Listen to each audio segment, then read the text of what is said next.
president of El Salvador updated the number of detainees during the regime of exception.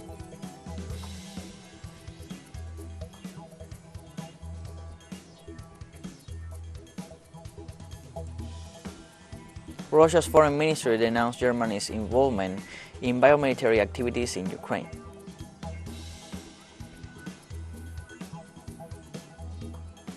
After Prime Minister Kahn holds political rally before thousands in Karachi, Pakistan.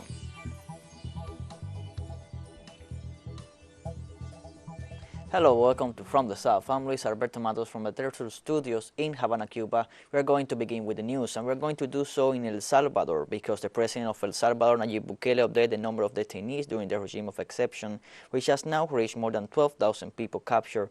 Bukele has described these detainees as terrorists, and the operation has occurred in 21 days, according to the head of state. The report of the National Police confirmed that today 12,169 gang members have been captured. Only in the last day, 599 criminals were captured, exhibited as a triumph. The police headquarters reported only one homicide in the entire national territory since the beginning of the exception regime. The incident was reported to have occurred at 11:30 p.m. local time in the municipality of Conchuaga. No further details were offered. As will be recalled, on March 27th, at the request of the presidency of the country and after reporting the bloodiest weekend of the century, the Legislative Assembly decreed the regime of exception, a measure that has divided the country between those who support it and those who criticize it for violating fundamental guarantees.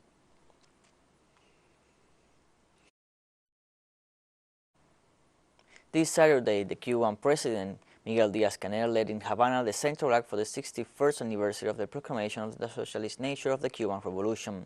The event was held at the downtown corner of 23rd and 12th in Verado, where on April 16, 1961, the historic leader of the Cuban Revolution, Fidel Castro, made the statement prior to the mercenary invasion of the Bay of Pigs, sponsored by the United States.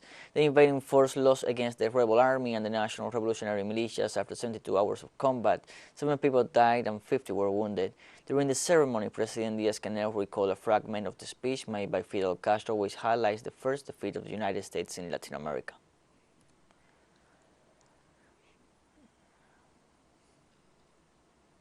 Peruvian government authorities criticized the slave show that took place at a wedding of the Spanish and Peruvian elite held in the country as an exaltation of racism. The Peruvian government's office in charge of the fight against racism described as disrespectful the setting of the wedding between the daughter of a Peruvian politician and a Spanish aristocrat, which recreated forced labor from past eras and was decorated with people dressed as indigenous people doing domestic chores. In this sense, the office expressed its rejection of the inappropriate use of the country's cultural diversity for commercial or leisure purposes, since it is perceived as exotic. The Racism Alert platform also condemns such staging after considering that it reinforces historical stereotypes that do not add to the respectful treatment that the millenary culture of Peru deserves.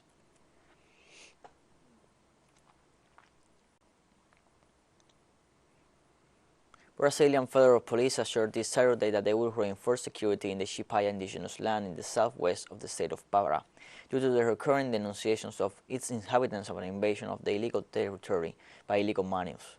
According to a police report, a team from the National Security Force had arrived in Chipaya indigenous land to try to avoid a confrontation between the indigenous people and the illegal miners because their intentions apparently was to illegally extract minerals in the region of the Iri Extractive Reserve, located in Amazon in a region known as Terra do Meio. According to the chief of the village and an indigenous female leader belonging to the people, the Yuma Chipaya, the ministers had been aggressive with her father, a situation that almost ended in confrontations.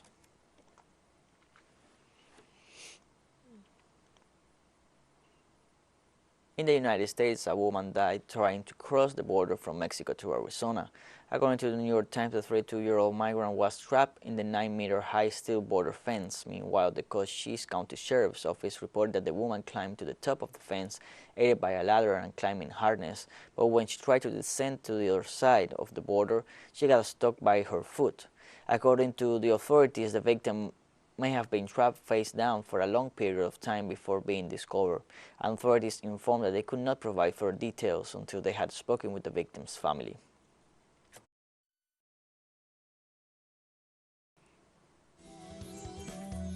We have more news coming up after this short break. Don't go away.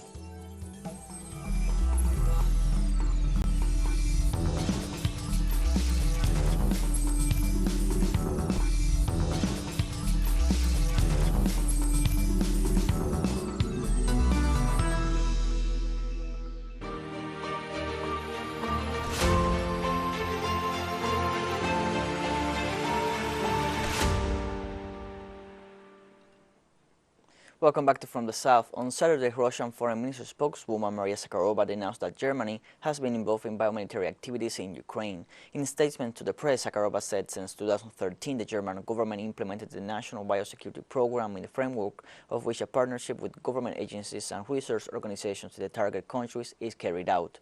In this regard, the spokeswoman cited information released by the German Foreign Ministry and indicated that between 2020 and 2022, the third phase of the program is already underway, which includes the collection of sensitive epidemic information in third countries, including through the use of mass data technologies. Zakharova also referred to the development of partner countries' infrastructure for working with dangerous biological agents.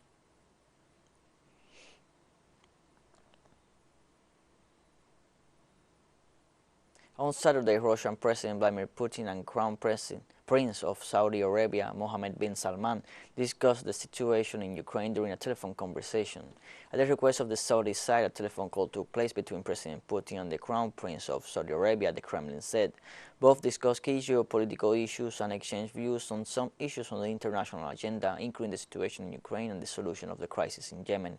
The parties appreciated the joint work within the framework of the OPEC Plus alliance, aimed at ensuring the stability of the world oil market.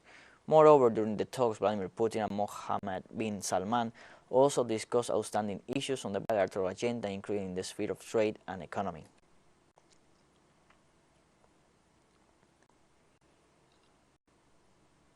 Russian Defense Ministry spokesman Igor Konashenko said the entire urban area of Mariupol had been completely clear of the militants of the Nazi formation Azov, foreign mercenaries and Ukrainian troops. The entire urban area of Mariupol has been completely clear of the militants of the Nazi formation Azov, foreign mercenaries and Ukrainian troops. The remnants of the Ukrainian group are currently completely blocked on the territory of the Azovstal metallurgical plants. Their only chance to save their lives is to voluntarily lay down their arms and surrender. In Ukraine, Donetsk authorities reported that more than 500 people were evacuated from the city of Mariupol in the last 24 hours. The evacuated citizens were lodged in shelters and in the help center of the Emergency Ministry of the self-proclaimed People's Republic of Donetsk. Authorities further detailed that since March 5th, some 18,429 people have been sheltered in the Donetsk Relief Center. These civilians were evacuated at a time of increased tensions between the White House and the Kremlin after the United States announced new military aid to the Ukrainian army, while Moscow warned that sending military equipment to Ukraine could lead to an escalation of the conflict and trigger further consequences.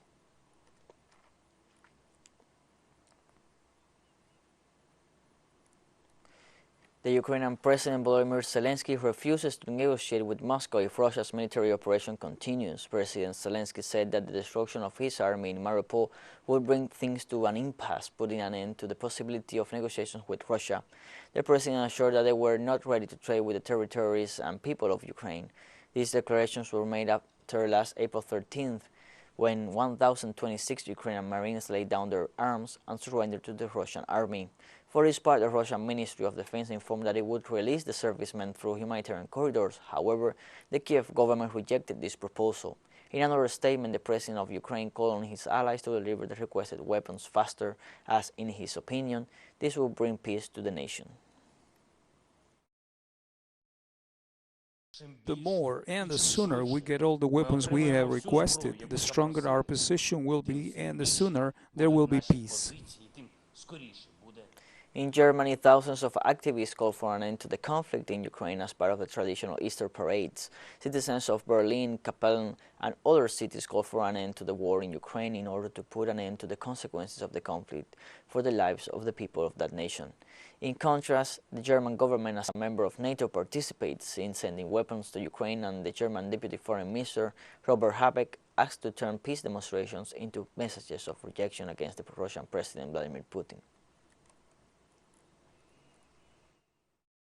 Yeah, I'm here today because it's just as important that there are also people who are not calling for more weapons and for more escalation, but for de-escalation, peace and negotiations.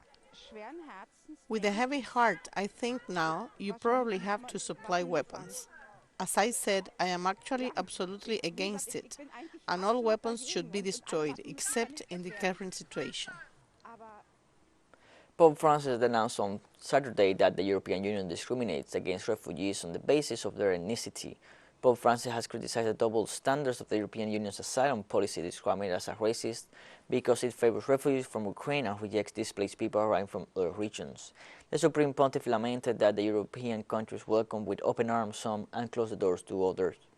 He argued that refugees are divided into first and second class according to the color of their skin, the country they came from, whether the nation is developed or underdeveloped. We are racist and this is bad, the Pope said in an interview with the Italian channel RAI.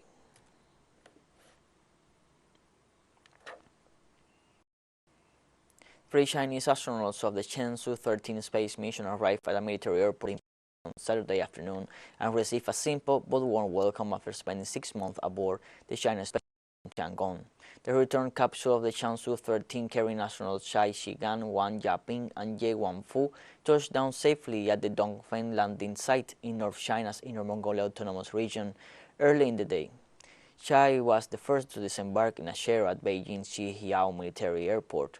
The 3 must adapt to gravity after spending half a year in space. In the Chinese capital, the astronauts were warmly greeted by officials, military officers, and their family members.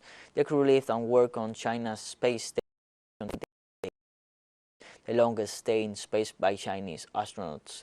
The 3 astronauts completed multiple tasks over the past few months, including 2 extravehicular activities, 2 life science lectures, and a number of sci-tech experiments and application projects.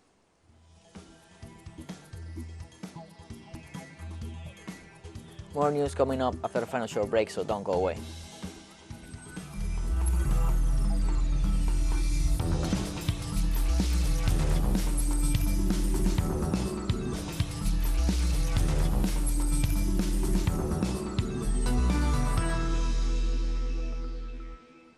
Welcome back to From the South. Thousands of people gathered Saturday night in Karachi, Pakistan in a political rally to support the ousted Prime Minister Imran Khan.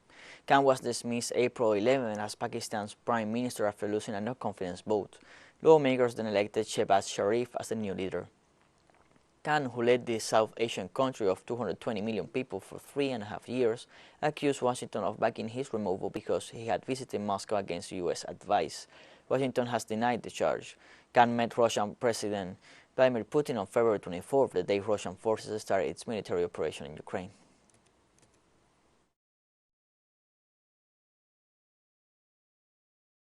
What have I done wrong with the United States? I just told them when they asked me in an interview, would you provide us with an airbase? Which meant, would you help us again in war against the Afghans? And I said, absolutely not. According to specialized agencies, violence by the Israeli regimes against Palestinians has increased 5-fold so far this year. According to a statement by the Euro-Mediterranean Human Rights Monitor, Israeli forces have killed 47 Palestinians since the beginning of 2022, including 8 children and 2 women. Euromed also stated that since the beginning of April, the military assassinated 18 Palestinians in West Bank and East Jerusalem. Human rights organizations report that Israeli forces have intensified killings and repressions against Palestinian citizens in the last few days. According to reports, violence in the Israeli-occupied territories intensified after Prime Minister Naftali Bennett authorized Israeli forces to act with full freedom.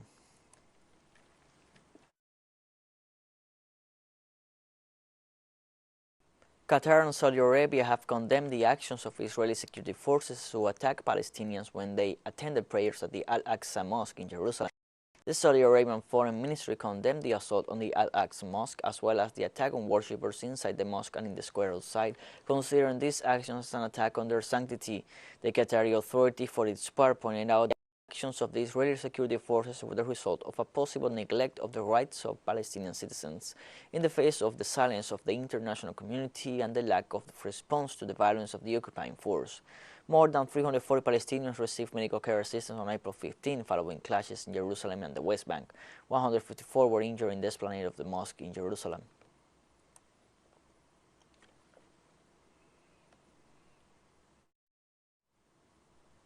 In Iraq and over in Syria, the separatist militia supported by Washington closed dozens of stores and kidnapped several civilians. Local activists reported that members of the militia Syrian Democratic Forces attacked several villages in Raqqa province, more than 20 stores, and kidnapped several employees, taking them to unknown destinations. These acts are the response of the terrorists supported by Washington to the many citizens who refused to cooperate and send their children to fight ranks.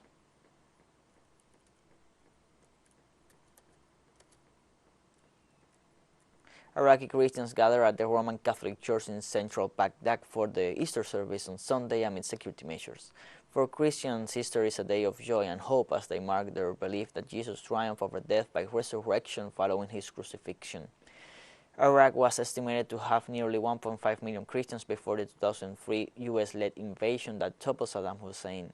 In Iraq, 2 decades of back-to-back conflicts have left ancient Christian communities that were once a vibrant and integral part of the landscape scattered and in ruins. Christians were among the first groups targeted amid the insecurity and sectarian bloodbath that prevailed for years after the 2003 US-led invasion.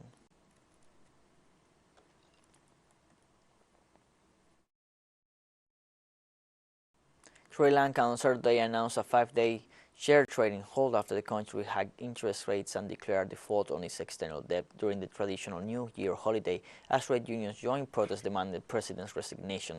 The move came ahead of Colombo's planned talks with the International Monetary Fund in Washington on Monday to negotiate a bailout as the country has run out of foreign exchange to finance even the most essential imports. The island nation is grappling with its worst economic downturn since independence in 1948, with regular blackouts and acute shortages of food and fuel in addition to record inflation. The crisis has caused widespread misery for Sri Lanka's 22 million people and led to weeks of anti-government protests. Colombo Stock Exchange officials say they were under pressure from brokers and investors not to reopen on Monday to prevent an anticipated collapse of the market.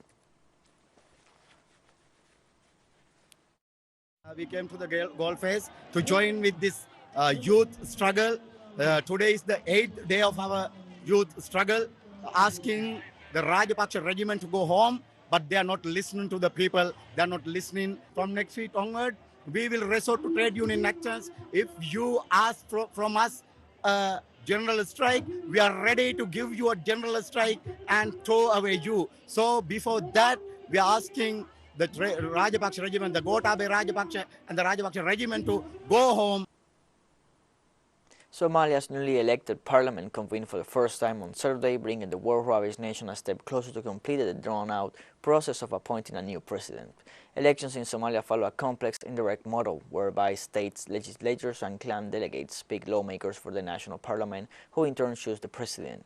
Nearly 300 lawmakers were sworn in Thursday, already more than a year behind schedule, after a chaotic voting process that has been undermined by deadly violence and a power struggle between the current president and the prime minister. Saturday's parliamentary session set the ball rolling for the election of speakers for the lower and upper houses before they sit to choose a new president.